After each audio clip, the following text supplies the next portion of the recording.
Hello, I'm Paul Beckwith, and in this video I'm going to talk about the Antarctica sea ice in the Southern Hemisphere because we're missing a huge amount of sea ice in the Southern Hemisphere, almost 2 million square kilometers, and that's going to have an enormous albedo warming effect down there, and that's going to affect the entire planet. So that's what this video is all about, trying to explain to you what's happening. And Newton wants to go. I don't blame him. Okay, so get my sound, make sure my sound speaker's on. Seem to have a loose connection sometimes. A couple screws loose.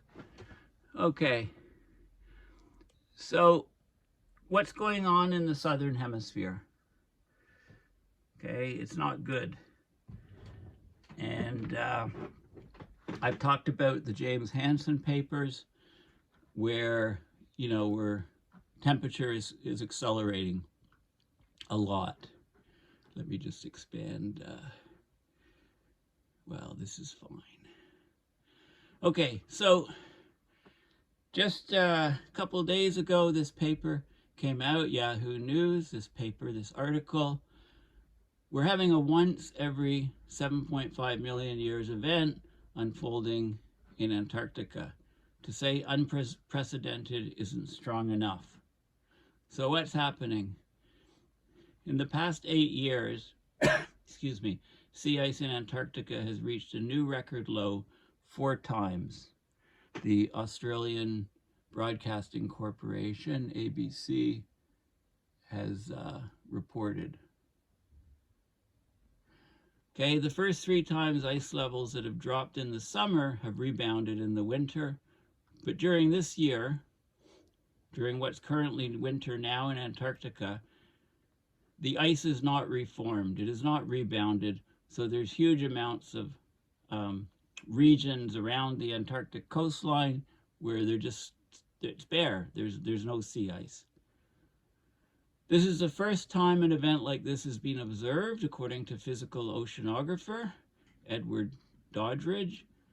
It's extremely unlikely to have happened on its own. This is a signature of climate change, for sure. And to say that this event is unprecedented isn't strong enough. This is a 5 sigma event.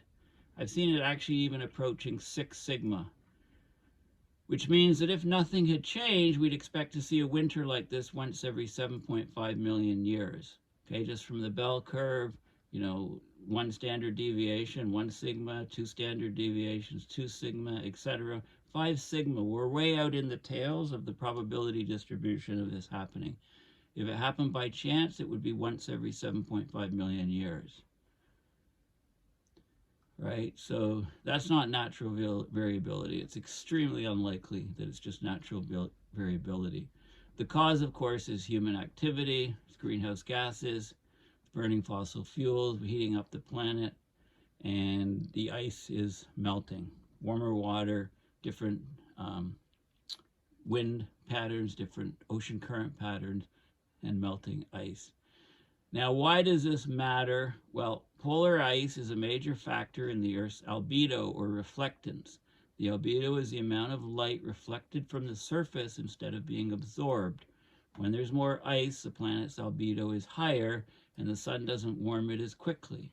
When the ice melts, the planet starts absorbing more heat because the open ocean is exposed, and instead of being very, very high reflecting surface like the ice, we get a very, very high absorbing surface, very, very low albedo like the ocean. So this is the ice albedo feedback, which I've talked about quite a bit in the Arctic. It's a vicious cycle in which melting ice makes the ocean heat up faster, causing even more ice to melt. If too much of the polar ice is lost, it could reach a tipping point that will lead to the Earth heating up much more quickly. So we'll end up in a new state. That would be quite concerning to the sustainability of human conditions on Earth, right? A much hotter environment has frightening implications for human health. and it'll affect the food, both in the oceans and on land. It affects everything on the planet, basically. Okay, so that's what's going on. So let's have a look at some more detail about that. Okay, you just go to Google Images, and if you Google 5 sigma event, we've got our bell curve. So within the mean of the distribution, plus or minus 1 sigma, we've got 68.2% of the data falls within that range. Plus or minus 2 sigma, you need to add this, that's 47.7 multiplied by 2, that's 95% odd, falls within 2 sigma. Then you've got 2% in the tail from 2 sigma to 3 sigma, 0.1% beyond. And you can look, you can go down, so, 5 sigma event, that would be 1 in 230 million. 6 sigma, 3. Sorry. A 5 sigma event is 230 per million. 6 sigma, 3.4 per million, and so on. Okay, so you can figure out the probabilities. It's a very, very rare event, an extremely rare event. And here's, there's actually winter sea ice regrowth anomalies here. When you've Googled 5 sigma, because it's an example of what a 5 sigma event is. So this is not good. The Antarctic is warming much faster than models predicted, and deeply concerning sign for sea levels. We're getting direct evidence of polar amplification for Antarctica. There's huge implications from this ice loss. Okay, and this is an article from about a month. So Antarctica is likely warming at almost twice the rate of the rest of the world, faster than climate change models are predicting. You know the Arctic amplification, Northern Hemisphere temperature amplification? Well, the media kept saying 2 times and then 3 times, and it's actually closer to 5 times the global average of warming. Go up into the high Arctic, it's even 7 times. Well, Antarctica is starting to ramp up. It's 2 times about roughly right now. So in this study, scientists looked at 78 Antarctic ice cores to recreate temperatures going back 1,000 years. They found the warming across the continent was outside what could be expected from natural swings. In West Antarctic, it's very vulnerable to warming. It's got an ice sheet that could push up global sea levels by several meters if it collapsed. So the study found warming at twice the rate suggested by climate models. Okay, so we're seeing polar amplification strongly in the Arctic, while we're now seeing it in Antarctic. There's direct evidence that Antarctica is also undergoing polar amplification. The research on the ice cores found that Antarctica on the land, or on the top of the ice on the land, was warming at a rate of between 0.22 Celsius and 0.32 Celsius per decade, compared to 0.18 degrees Celsius per decade for the global average warming, right? And this number comes up quite a bit because I've discussed many of James Hansen's recent articles that are coming out once a month. And so this is what we had this was the rate per decade of warming globally, 0.18 degrees Celsius per decade. But from 2010 on, it's between 0.27 and 0.36, and the rate on Antarctica is warming much faster than the global average. Okay, so scientists are scrambling to understand why Antarctic sea ice has been at record low levels over the last 2 years.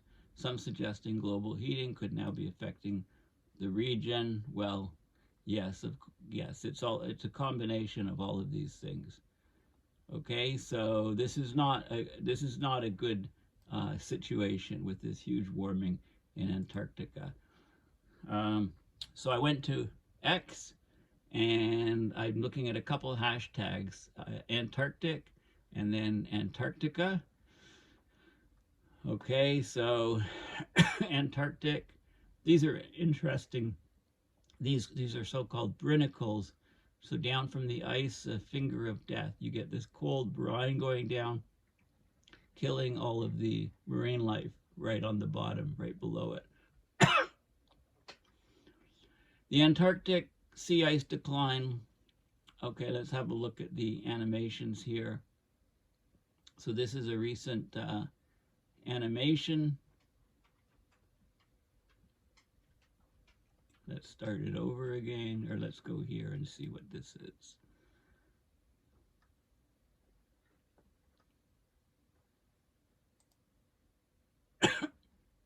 How come I'm not? Yeah, should be expanding it. Okay, well, anyway, I wanted it to fit the screen, but let's go back here. Whoops, let's get rid of this. Let's go back.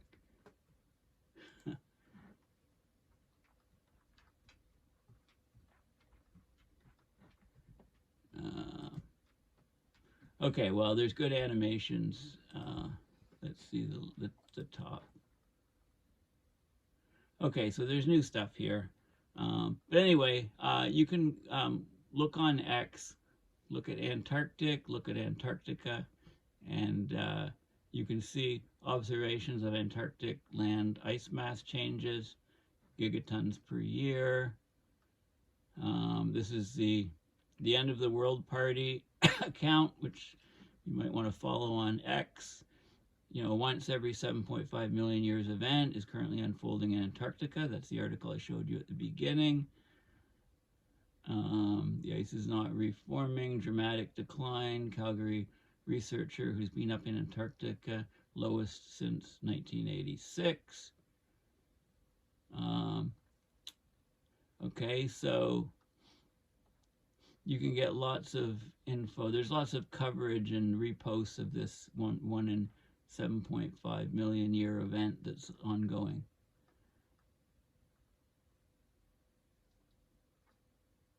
The Southern Ocean is in trouble. We're on really thin ice, both literally and metaphorically. People aren't paying attention to the climate scientists, so I thought I'd try to get the message out. This is a penguin talking to a seal or a sea lion. Okay, lots of stuff on here. Okay,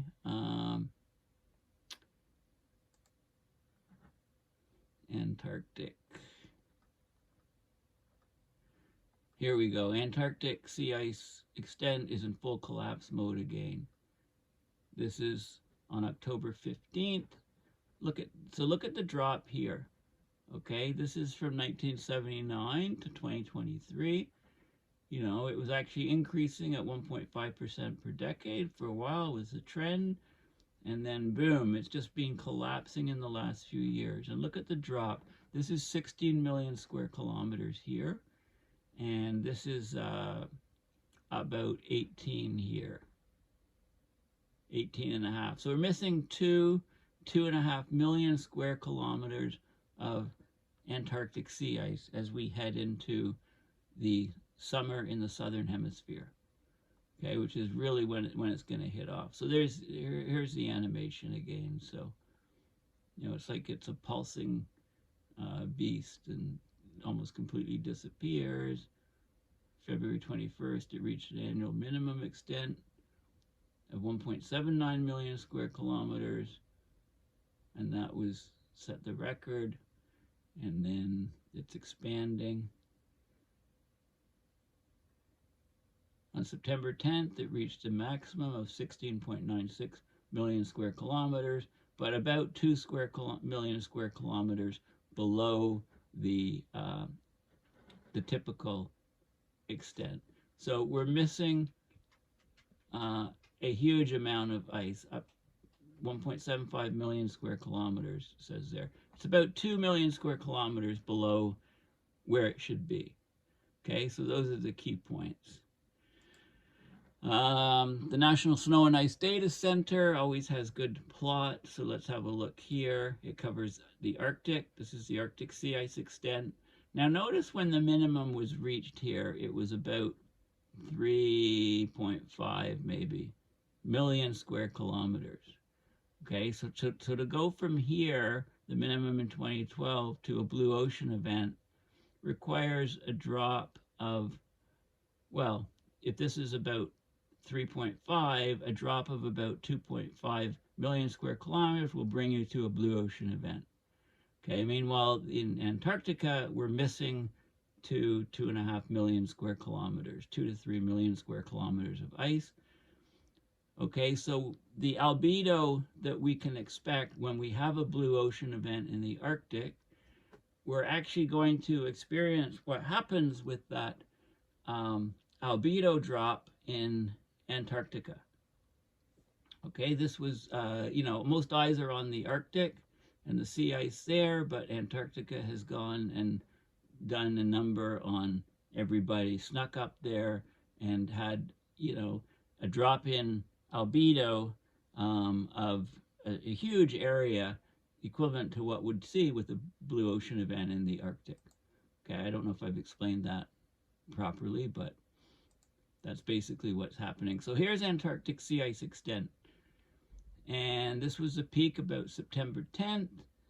And this number here is about 17, and the typical number here is 18 something. Okay, this number here is about 16 million square kilometers.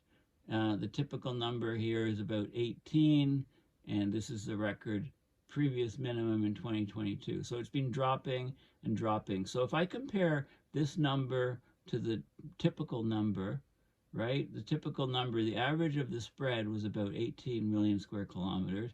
We're down to 16. So we're down 2 million square kilometers, right? We're almost down the equivalent of what we would have to if we had a blue ocean event in the Arctic. Okay. So this is a huge deal. This is a really big deal.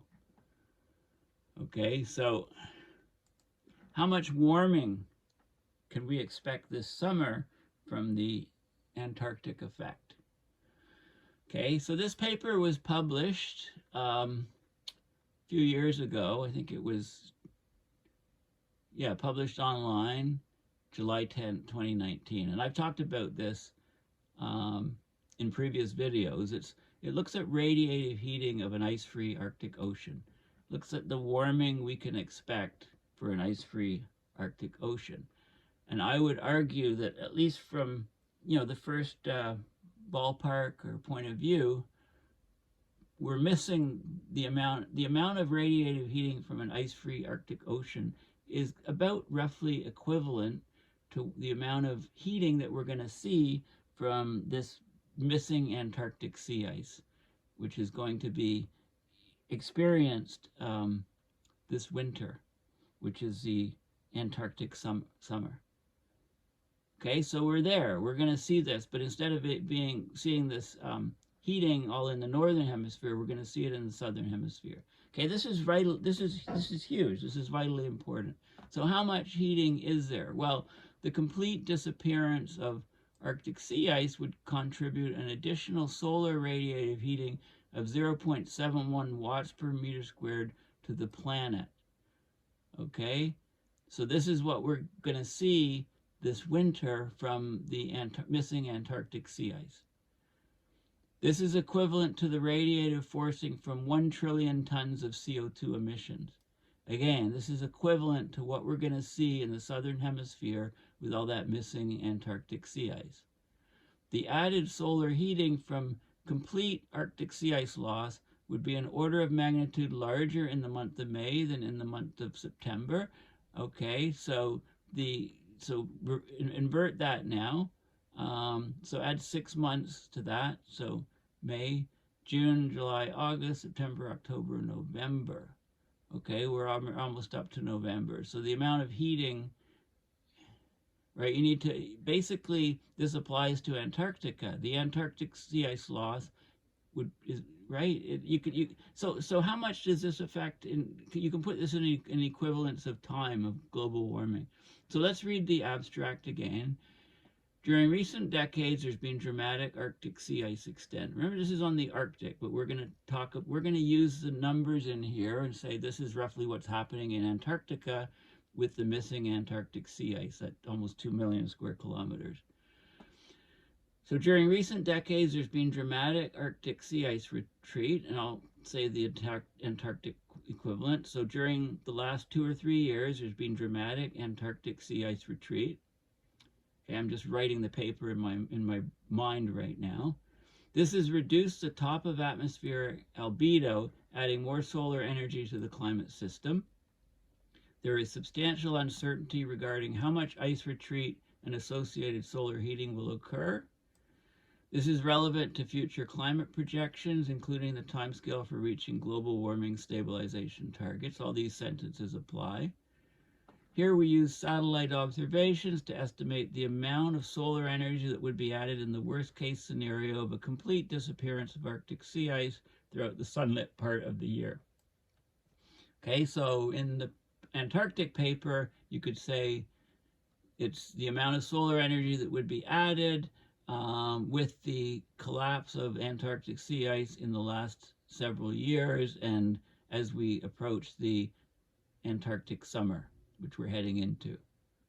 Okay, we're going to see huge heating. Assuming constant cloudiness. Okay, so if the cloudiness doesn't change, and it will change, but we don't know how much and how much effect it will be. But if it's constant, we calculate a global radiative force heating of 0.71 watts per square meter relative to the 1979 baseline state. Okay, and this would be from about the 2.5 million square kilometers of ice missing in the Arctic. Well, that's missing in Antarctica, so we can say the same thing. We can expect a global radiative heating of 0.71 watts per square meter relative to the 1979 baseline state because of all of the ice that's currently missing in Antarctica. This is equivalent to the effect of 1 trillion tons of CO2 emissions. So this is what we're seeing. We don't have to wait. We get to see it this winter, which is this summer in the Southern Hemisphere. These results suggest that the additional heating due to complete Arctic sea ice loss would hasten global warming by an estimated 25 years. And when it pertains to Antarctica, we could say the additional heating due to the collapse of Antarctic sea ice over the last several years, especially this year, would hastens global warming by an estimated 25 years. There you go. It's happening right now in Antarctica. Okay, so I'll just have a quick look through some of these other parts of the paper. So this is the baseline extent of the Arctic, the sea ice sensitivity in terms of the Kelvin change for 1 million square kilometers of ice. So it looks like it's about 1.5.